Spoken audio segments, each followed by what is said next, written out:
kembali boleh beribadah di dalam ibadah anak dari Sabang sampai Merauke, ibadah pelayanan anak GPDI. Haleluya. Nah, tante yakin dan percaya semua sudah mempersiapkan hatinya, mempersiapkan seluruhnya yang terbaik buat Tuhan, dan tidak lupa kita sama-sama persiapkan senjata kita, yaitu Alkitab, sebelum kita mulai beribadah. Puji Tuhan. Dan tante yakin dan percaya, walaupun ibadah di rumah, kita dalam kondisi memberi yang terbaik buat Tuhan. Sebelum kita mulai ibadah kita, mari lipat tangannya semuanya. Anak-anak sekolah minggu seluruh di Indonesia, lipat tangannya, tutup matanya, kita berdoa. Tuhan Yesus, pada pagi hari ini kami akan memulai ibadah kami. Kami rindu memberi yang terbaik buat Tuhan. Lewat pujian kami, lewat tarian kami, lewat sorak-sorai kami mau belajar yang terbaik pada Tuhan. Dan Tuhan, kami juga berdoa untuk hamba-hamba Tuhan, guru-guru sekolah minggu yang akan mengambil bagian di dalam pelayanan. Tuhan memberkati. Walaupun kami ibadah di rumah, kami percaya kami dalam kondisi yang baik, memberi hati yang baik dengan hati yang tulus kepada Tuhan. Dan kami percaya Tuhan juga menolong kami, memberkati kami dengan kondisi yang sehat, walaupun di dalam hari-hari ini wabah COVID Tuhan. Dan kami percaya Tuhan menolong kehidupan kami. Kami siap beribadah Tuhan dengan hati yang sungguh, dengan hati yang tulus. Di dalam nama Tuhan Yesus Kristus. Haleluya. Amin. Puji Tuhan. Dan kita sama-sama persiapkan hati kita, hidup kita untuk memberi yang terbaik buat Tuhan. Haleluya. Haleluya. Akan bersuka cita memuliakan Tuhan. Adik-adik berdiri, kita tepuk semangat. Tepuk semangat. Ha ha. Ha. Musik.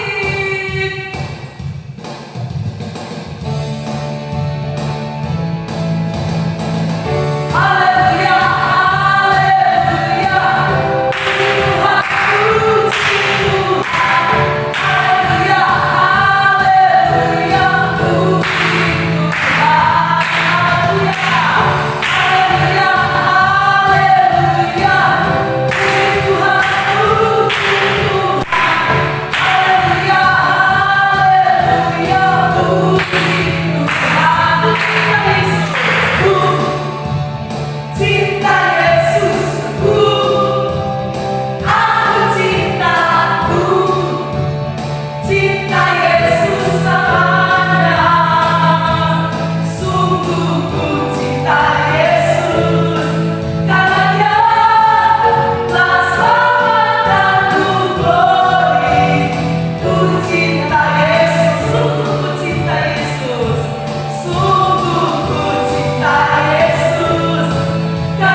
cinta Yesus selamanya.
Tuhan Yesus, terima kasih buat sukacita yang Engkau berikan bagi kami untuk kami dapat memuliakan nama-Mu.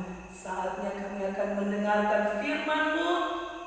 Tuhan berkati hati kami, berkati guru kami yang akan menyampaikan firman-Mu. Di dalam nama Tuhan Yesus kami bersyukur. Haleluya. Amin. Halo anak-anak yang ada di seluruh Indonesia, apa kabar?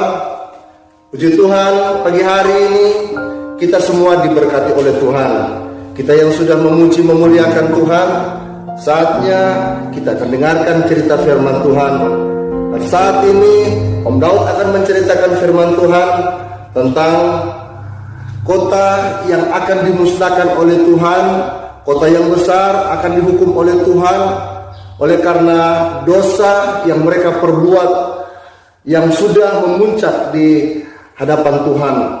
Namun sebelum kota ini dimusnahkan oleh Tuhan, 40 hari sebelum kota dimusnahkan, dihukum Tuhan, Tuhan memerintahkan kepada Yunus untuk menyampaikan rencana Tuhan.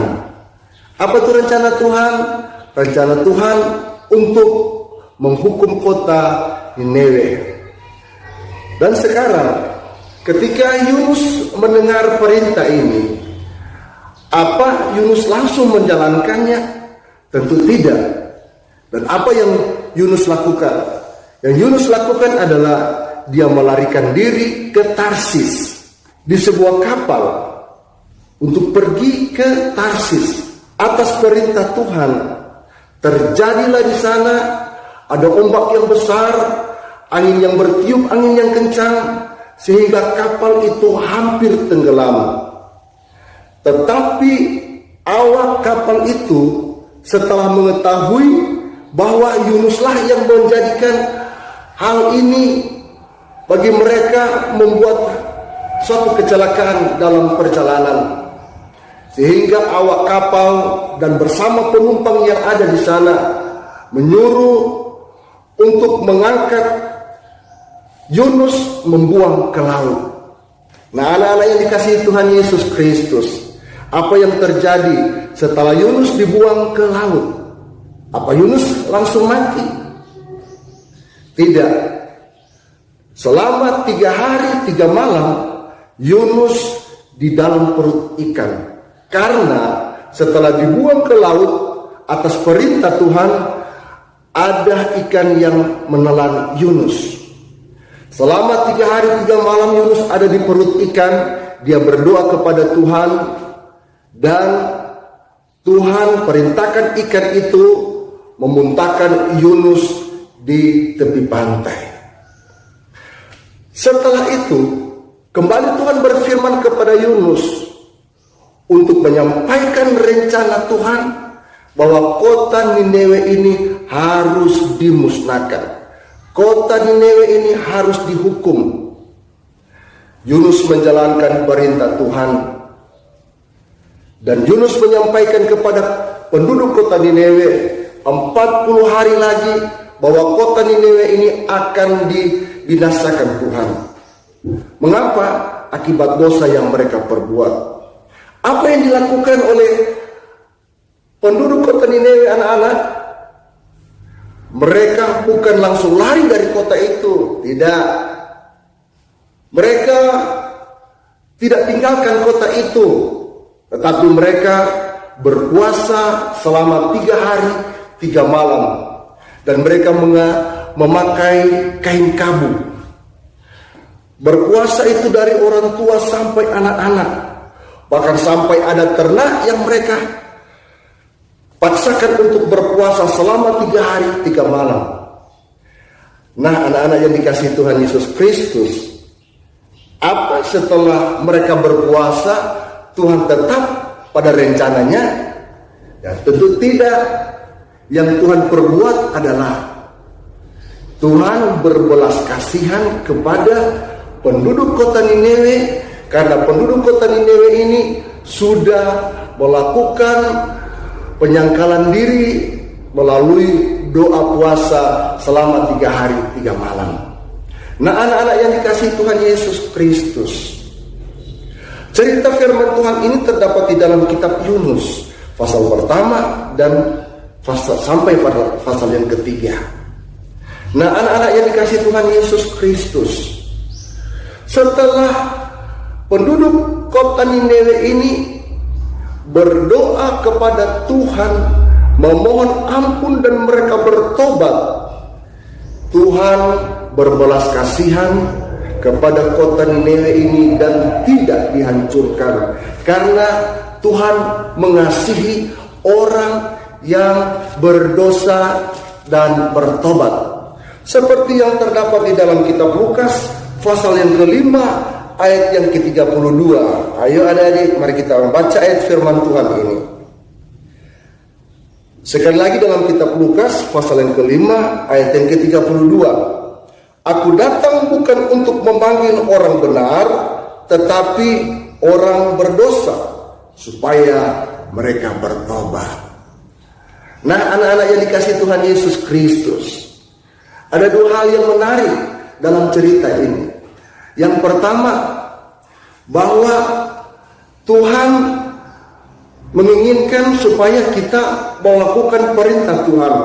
Kalau Tuhan perintahkan supaya kita memanggil teman-teman untuk datang beribadah kepada Tuhan, meninggalkan kebiasaan-kebiasaan lama, melakukan permainan yang tidak berkenan kepada Tuhan, dan mengutamakan ibadah, pasti diberkati Tuhan.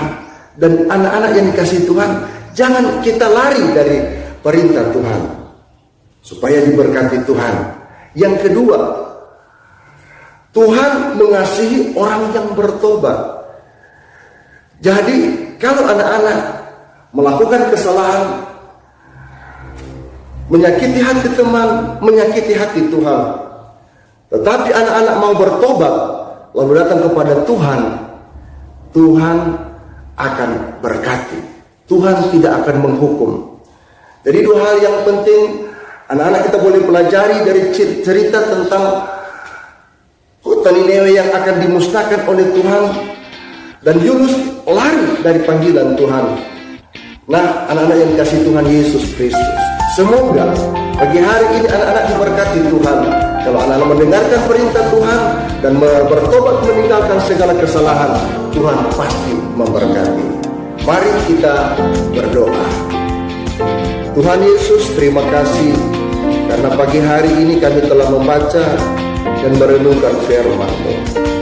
Biarlah Roh Kudus menolong kami, Roh Kudus menolong anak-anak sekolah minggu yang ada di seluruh Indonesia, agar supaya dapat melakukan kehendak Tuhan, agar supaya dapat menyenangkan hati Tuhan. Itu sebabnya Tuhan meteraikan firman-Mu di dalam hati dan pikiran dari semua anak-anak yang ada. Bahkan kami guru-guru sekolah minggu dipakai dan diberkati oleh Tuhan. Terima kasih Tuhan Yesus buat firman-Mu yang telah kami terima pagi hari ini. Kami percaya firman-Mu memberkati kami semua. Di dalam nama Tuhan Yesus Kristus kami sudah berdoa. Haleluya. Amin. Puji Tuhan. Tadi kita sudah dengar tentang firman Tuhan tentang Yunus. Yunus suruh Tuhan pergi ke Niniwe, tetapi dia tidak mau pergi ke Niniwe. Dia pergi ke Tarsis. Tetapi di tengah perjalanan, ombak yang begitu besar, kapal mereka hampir tenggelam. Tetapi Yunus akhirnya bersalah, dinyatakan bersalah, dan dia dilemparkan ke laut.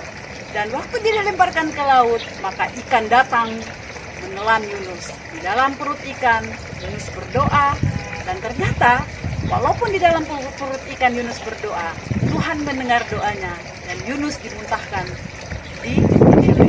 Nah, sekarang kita akan mengikuti aktiviti kita pada hari ini. Kita akan membuat Yunus dan ikan. Oke?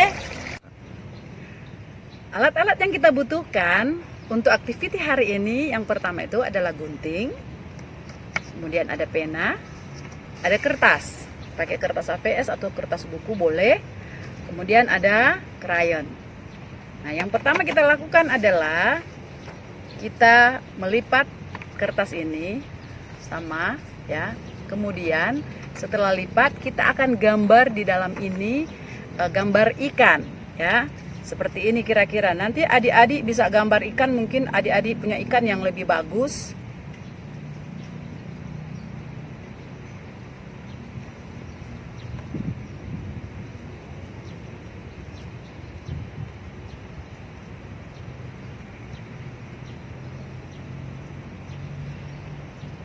Ya, gambar ikan yang besar.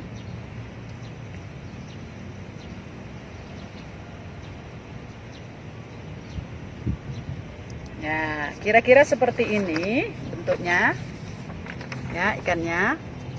Kemudian kita akan lipat 2 lagi dan kita akan gunting untuk jadi mulutnya. Kita akan gunting. Ya, guntingnya itu sampai di hampir di garisnya ini ya. Udah kelihatan ya. Nah, sudah digunting, kita akan lipat segitiga.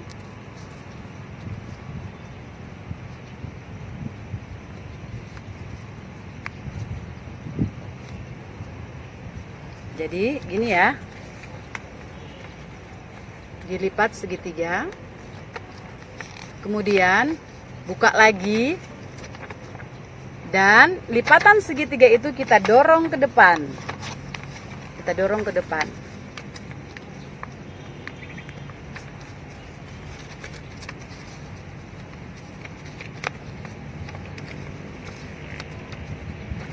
Jadi kita dorong ke depan ya, lipatan segitiga itu. Nah, ini dia.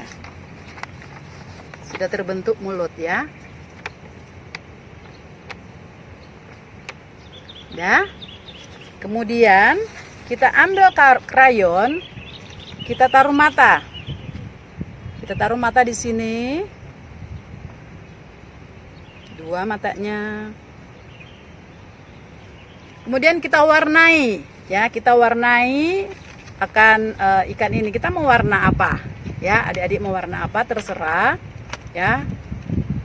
Tante pakai ikan warna orange aja lah ikannya ya.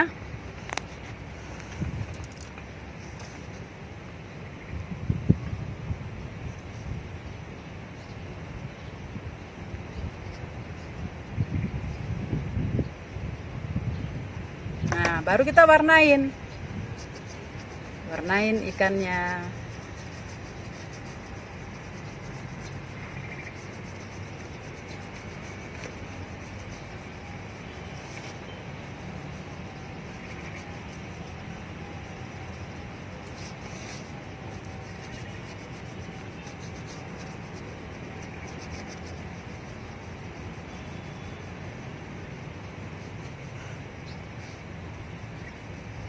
Kita warnain.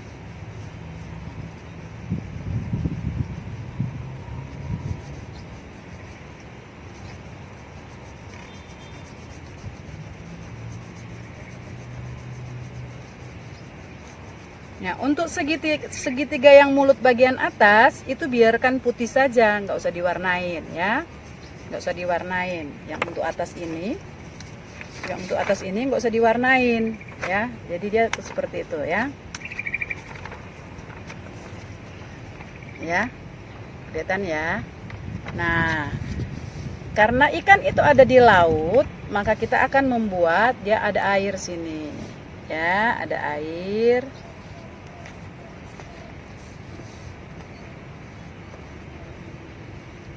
Nah, pasti adik-adik punya gambar yang lebih bagus ya. Nah, seperti itu. Kemudian di atas ini mungkin kita bisa taruh ada gambar awan. Ada gambar awan di sini. Kemudian kita taruhlah warna langit di atas ya.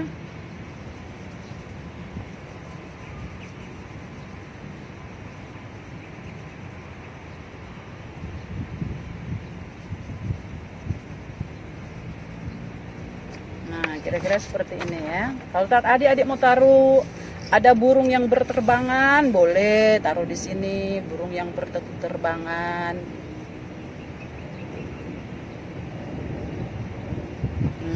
Tuh ya, seperti ini, kira-kira seperti ini. Kemudian sekarang ikan sudah jadi, kita akan membuat orangnya ya, Yunusnya. Jadi kita gambar orang ya. Adik-adik lebih tahu, lebih pintar gambar orang. Kalau tante punya orang-orangan, kira-kira seperti ini ya.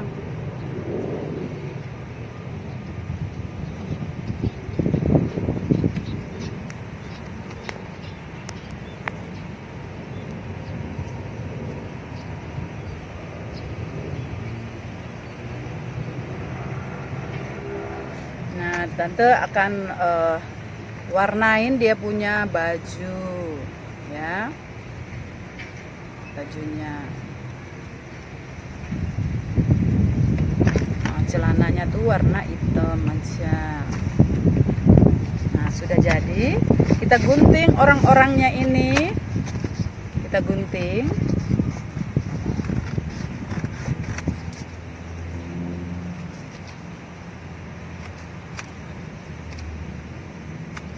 Nah, kira-kira seperti ini orang-orangannya ya. Nah, tante sudah bikin ini, sudah jadi, kira-kira seperti ini. Kemudian kita bisa ceritakan cerita ini lagi kepada mama papa kita atau kepada teman kita. Kita ceritakan kepada mereka, Yunus itu dia tidak taat. Karena dia tidak taat, dia dibuang ke laut. Nah, waktu dia dibuang ke laut, akhirnya dia ditelan oleh ikan besar. Ditelan oleh ikan besar selama 3 hari 3 malam. Kemudian di dalam perut ikan Yunus berdoa. Setelah dia berdoa, ternyata Tuhan menyuruh ikan itu untuk memuntahkan Yunus ke Niniwe, pas tepat di Niniwe. Nah, kita bisa ceritakan itu kepada Tuhan kita, kepada orang tua kita, atau kepada siapa saja. Puji Tuhan. Dan ada lagi satu, adik-adik boleh gambar bentuk ikan di karton. Ikan boleh bentuk ikan seperti apa yang adik-adik bisa gambar. Nah, tante buat seperti ini kira-kira.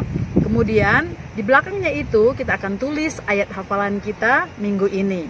Nah, kemudian kita akan tempelin kita di sini. Nah, ini bisa menjadi pembatas Alkitab. Itulah aktiviti kita hari ini. Semoga bermanfaat. Tuhan Yesus memberkati. Haleluya.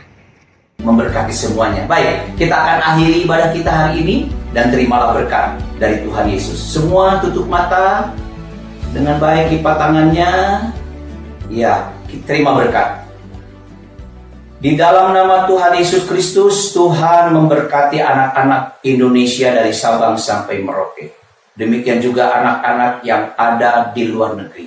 Semua di dalam anugerah Tuhan diberkati oleh Tuhan Yesus. Menjadi generasi perkasa dalam iman.